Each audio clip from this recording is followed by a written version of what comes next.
Colleagues, I ask today that we adjourn in memory of Aubry Stone. Aubry Stone, who was the president and CEO of the California Black Chamber of Commerce and a constituent of mine.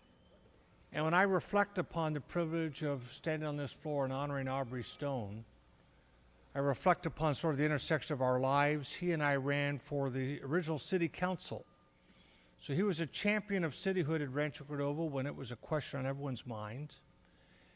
And I know the first time our names ever appeared in print together, it was in the fall of 2002 when the Sacramento Bee endorsed he and I, along with some others, to be on that original city council. So I have when I reflect upon the death of Aubry Stone, I view it sort of through the lens of Rancho Cordova and my experience, my time in public life, that he has always, as long as I've been a representative of anyone, he has been a constituent of mine. And we lost him on November 28th of 2018. He died at the age of 74. He was born in 1944 in Panama City, Florida, to Mr. Lee Stone and Ms. Thelma Durden. He served in the U.S. Air Force, which would explain why he would be in Rancho Cordova, where we had Mather Air Force Base. He was 22 years. He served overseas.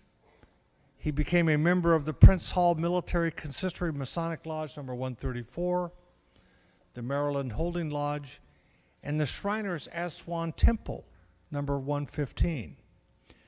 When he left the Air Force, he went to work for Metropolitan Life, became one of their key regional managers. And in those days, he was sort of a key manager for Metropolitan Life, having broke a racial barrier and being in leadership in MetLife as an African-American, highly accomplished individual. Here in Sacramento, he served on the Metro Chamber. He served the Sacramento Black Chamber of Commerce. And eventually he founded the California Black Chamber of Commerce, where he served as CEO and president, and was instrumental actually in the formation of the United States Black Chamber of Commerce. And when I think of Aubry Stone, I know he was a champion for economic development that touched all communities.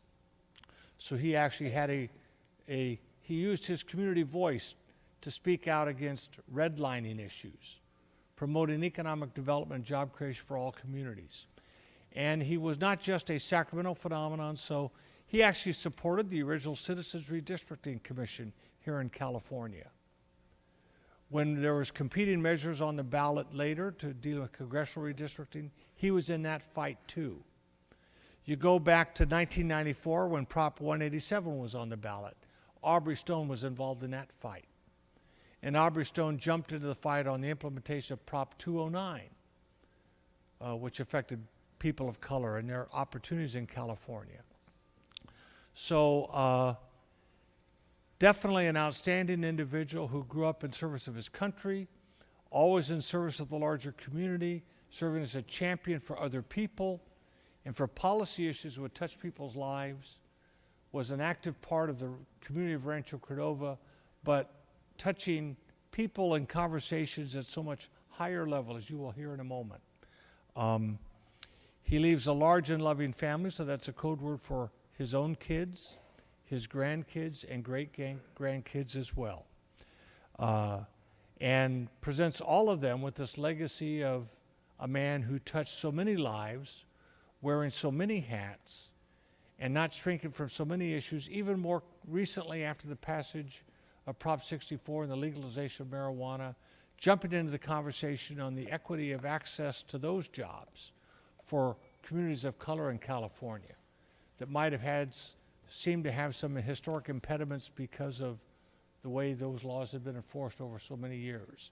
So just a great, great champion. And as I say, it's an honor to rise in his memory, to request that we adjourn today for this gentleman that I started my public life together with an endorsement in the Sacramento Bee, and then he became one of my early constituents to the end.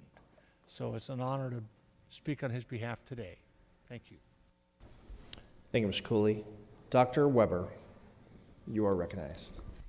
Thank you, and Mr. Speaker and members, I too rise in support of an adjourn in memory of Mr. Aubry Stone. On behalf of the California Legislative Black Caucus, we memorialized Mr. Stone because of his tremendous contribution to the black community in California. You read his resume and you read a lot about his military service and his service to community. But he was a selfless and tireless fighter for equal opportunity and justice in California. As soon as I became a member of this House, one of the first persons I met was Aubry Stone. I had no idea who he was, but he made sure that every member of the Black Caucus knew who he was and understood the importance of his mission, which was to basically promote black businesses and black enterprise and the engagement of California's economy in the black community. And so I was honored to know him and to see a person who really was very passionate and concerned in a very selfless way, because he was never promoting Aubry Stone, never promoting some business that he owned, but really promoting the inclusion of African Americans in the business life of California. And he did it everywhere in California. He did it not only in Sacramento, but in San Diego. He did it through BayPAC. He did it through various kinds of things and support of various pieces of legislation. He was always there as a voice. His conferences throughout the state were well attended. And so he kept the concept of black businesses on the minds of legislators everywhere in California, and we were very grateful for that. It's quick to, it's difficult to imagine California's black business voice without Aubry Stone, because there were very few people who carried that message consistently as he did, without an interest in his own personal promotion, but really in a promotion of black businesses itself. He was a leader in our chamber movement. He established the Black Chamber, but he was a leader in that with all of the other entities throughout the state, never trying to take over any particular individual chamber, whether it was a San Diego Black Chamber or someone else, but really trying to make sure that those chambers have the support of a statewide network that would help them to grow and to develop.